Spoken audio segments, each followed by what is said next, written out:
Good morning students. मैं doctor Reena Shaktawat, subject psychology. तो बच्चों, हम लोग जो है 5th चैप्टर कर रहे हैं। 2nd यूनिट का ये चैप्टर है और मूड डिसऑर्डर हमारे चैप्टर का नाम है, जिसमें हमें types, symptoms and causes of mood disorders पढ़ने हैं।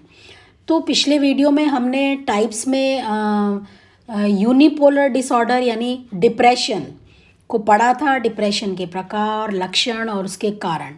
आज हम करेंगे बाइपोलर डिसऑर्डर, जिसको हम मैनिक डिप्रेसिव डिसऑर्डर भी कहते हैं। बाइपोलर डिसऑर्डर द्विध्रुवीय विकृति या उत्साह विषाद विकृति। तो उत्साह विषाद जैसा नाम से ही स्पष्ट है कि रोगी जो है एक अवस्था में उत्साह की अवस्था में रहता है और कभी विषाद की अवस्था में रहता है। तो उत्साह विषाद कह लीजिए या द्विध्रुवीय विकृति कह लीजिए। तो ये द्विध्रुवीय विकृति या उत्साह विषाद वास्तव में मूड डिसऑर्डर का ही एक प्रकार है। और मनोदशा विकृति के 2 प्रकार हैं, जिनमें एक जो यूनिपोलर डिसऑर्डर था और दूसरा बाइपोलर डिसऑर्डर है। तो इसे द्विध्रुवीय विकृति हम इसलिए कहते हैं क्योंकि इसमें उत्साह विषाद दोनों लक्षण एक साथ पाए जाते हैं।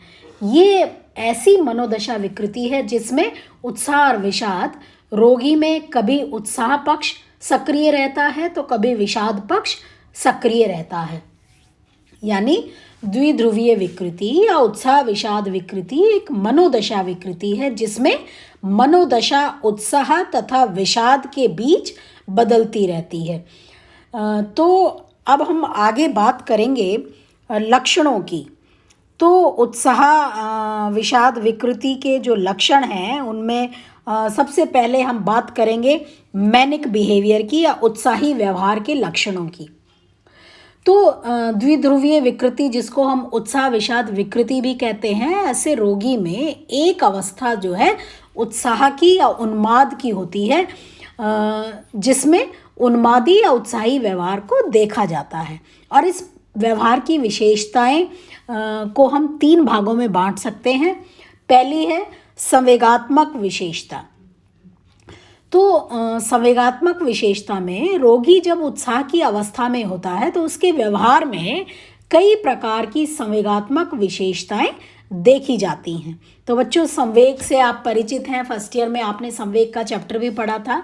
तो कई तरह की संवेगात्मक विशेषताएं उत्साह की अवस्था में जब रोगी होता है तो उसमें देखी जाती हैं और उसके व्यवहार में जैसे उल्लास, गौरव, घमंड या सुख की भ्रांति या बहुत अधिक सामाजिकता या किसी अवरोध पर बहुत अधिक बेचैनी होना, ये सभी लक्षण जो हैं सहज रूप से जो उन्मादी व्यक्ति होता है उसमें दिखाई देते हैं।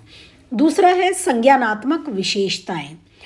तो उत्साह या उन्माद की अवस्था में होने पर द्विध्रुवीय विकृति के रोगी के व्यवहार में कई प्रकार की संज्ञानात्मक विशेषताएं देखने को मिलती हैं, जैसे विचारों की उड़ान, कि जो उनके विचार हैं वो बहुत ही आइडियाज़ जो हैं वो फ्लाइट करते रहते हैं। धारा प्रवाह विचार, जो उनके विचार हैं एक के बाद उनके अंदर आते रहते हैं। क्रिया करने की उनकी तीव्र इच्छा होती है।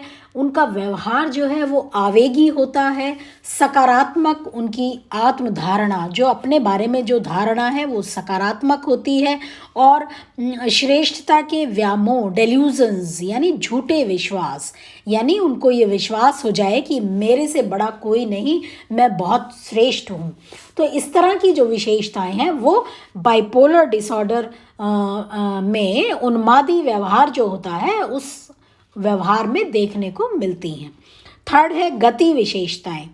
तो उत्साह विषाद की स्थिति में रोगी कई तरह की गति विशेषताएं या लक्षण जो है वो दिखाता है।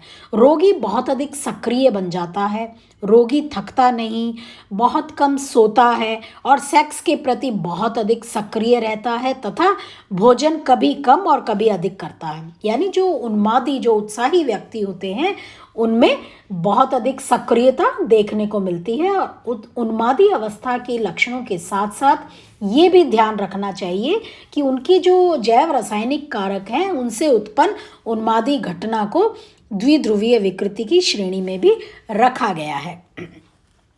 अब हम बात करेंगे विषादी व्यवहार। तो उन्मादी व्यवहार के लक्षणों को हमने पढ़ा। इसी प्रकार से विषादी व्यवहार के लक्षण द्विध्रुवीय विकृति या उत्साह विषाद विकृति की दूसरी अवस्था जो है वो विषाद की अवस्था कहलाती है। और इसमें भी जो लक्षण या विशेषताएं देखने को मिलती हैं, पहली है संवेगात्मक विशेषताएं, यानी विषाद की अवस्था में रोगी के व्यवहार में कुछ संवेगात्मक लक्षण देखे जाते हैं, जैसे रोगी उदास रहता है, निराश रहता है और सामाजिक रूप से अलग थलग या चिड़चिड़ा या क्रोधी रहता है।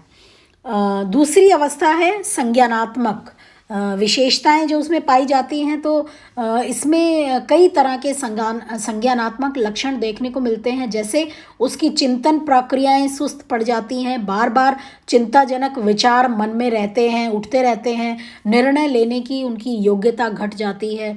नकारात्मक सेल्फ इमेज, उनकी जो आत्मधारणा है वो नेगेटिव विकसित हो जाती है। आत्मनिंदा का भाव, यानी खुद को ही वो ब्लेम करने लगते हैं, तथा अपराध एवं रोग व्यामोह विकसित हो जाते हैं। उनको ये झूठे विश्वास हो जाते हैं कि उनको किसी तरह का रोग हो गया है। तो इस तरह से जो विषादी व्यक्ति है वो नेगेटिव और self blame, negative self image उसके अंदर विकसित होती है और अपने आप की ही निंदा वो करता रहता है। तीसरा है गति विशेषताएं। तो विषाद की स्थिति में होने पर जो द्विध्रुवीय विकृति के रोगी में मोटर एक्टिविटी या गति क्रियाएं बहुत घट जाती हैं, बहुत कम हो जाती हैं। वो थका थका सा महसूस करता है। सोने में जब वो सोता है तो उसको कठिनाई होती है और उसकी जो सेक्स ड्राइव है वो भी कमज़ोर हो जाती है, जो उसकी भूख है वो भी घट जाती है। तो इस तरह से उसमें मोटर एक्टिविटी, जब वो डिप्रेसिव स्टेज में होता है तो उसमें इस तरह की विशेषताएं देखने को मिलती है। अब हम बात करेंगे टाइप्स ऑफ बाइपोलर डिसऑर्डर, यानी मैनिक डिप्रेसिव डिसऑर्डर के प्रकार। तो बच्चों, पहला प्रकार है साइक्लोथाइमिक विकृति। तो साइक्लोथाइमिक जो विकृति है वो मनोदशा क्षुब्धता की एक चिरकालिक अवस्था होती है, जिसमें विषाद और उन्माद के लक्षण 2 वर्षों से कम अवश्य देखे जाते हैं। यद्यपि इसमें विषाद और अल्पोन्माद यानी हाइपोमेनिया, अल्प उन्माद दोनों के लक्षण पाए जाते हैं, परंतु वे उतने गंभीर नहीं होते। तो जो अधिकतर जो DSM-4 TR में जो क्राइटेरियाज बताए गए हैं उनमें कम से कम 2 साल तक अनेकों अवधि में हाइपोमेनिया सिम्टम्स या अनेकों अवधि में विषाद मनोदशा रोगी द्वारा दिखाई गई हो। अल्पोन्माद दिखाया गया हो 2 साल तक कम से कम, और विषादी मनोदशा भी दिखाई गई हो, और 2 साल की अवधि में 2 महीने से ज़्यादा ऐसी कोई अवधि ना हो जिसमें रोगी इन लक्षणों को नहीं दिखाता हो। इसके अलावा कोई बड़ी विषादी घटना का भी उसको अनुभव हुआ हो और प्रथम 2 वर्षों में कोई उन्मादी घटना का अनुभव उसको नहीं हुआ हो। तो ये लक्षण जिस रोगी में पाए जाते हैं उनको हम कहते हैं कि साइक्लोथाइमिक विकृति का रोगी है, जो कि एक द्विध्रुवीय विकृति का एक प्रकार है। तो साइक्लोथाइमिक जो विकृति है इसकी शुरुआत किशोरावस्था या आरंभिक अवस्था में हो जाती है, आरंभिक वयस्क अवस्था में होती है। और इसके अलावा कुछ अध्ययन ऐसे हुए जिनसे स्पष्ट हुआ कि साइक्लोथाइमिक विकृति से ग्रसित व्यक्तियों की कुछ संबंधी जो उनके रिलेटिव हैं वो ऐसे होते हैं जिनमें द्विध्रुवीय विकृति विकसित हुई हो, यानी रिलेटिव्स को भी कई बार देखा गया है कि द्विध्रुवीय विकृति उनमें पाई गई हो। उसके बाद हम बात करेंगे सेकंड प्रकार की। तो सेकंड प्रकार है द्विध्रुवीय एक विकृति, बाइपोलर 1 डिसऑर्डर। तो द्विध्रुवीय एक विकृति वैसी विकृति को कहा जाता है जिसमें रोगी को एक या एक से अधिक उन्मादी अवस्था या एक या एक से अधिक विषादी अवस्था का अनुभव हुआ हो।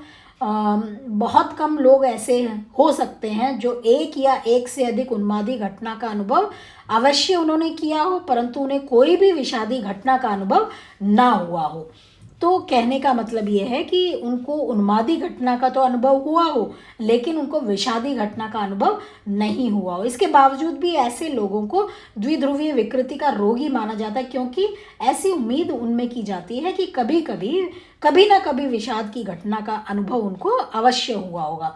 बाइपोलर 1 में ये मानते हैं कि उन्मादी घटना का ही उनको अनुभव हुआ होगा, लेकिन जो बाइपोलर 1 है तो उसमें ये भी ऐसा भी माना गया है कि कभी कभी उनको विषाद का भी अनुभव हुआ होगा। तो द्विध्रुवीय एक विकृति में अधिकतर रोगियों में उन्मादी तथा विषादी घटनाएं जो हैं बारी बारी से होती हैं, परंतु कुछ ऐसे भी रोगी होते हैं जिन्हें मिश्रित घटनाओं का अनुभव होता है, अर्थात एक ही दिन में उन्मादी तथा विषादी दोनों तरह के लक्षण उनमें दिखाई देते हैं।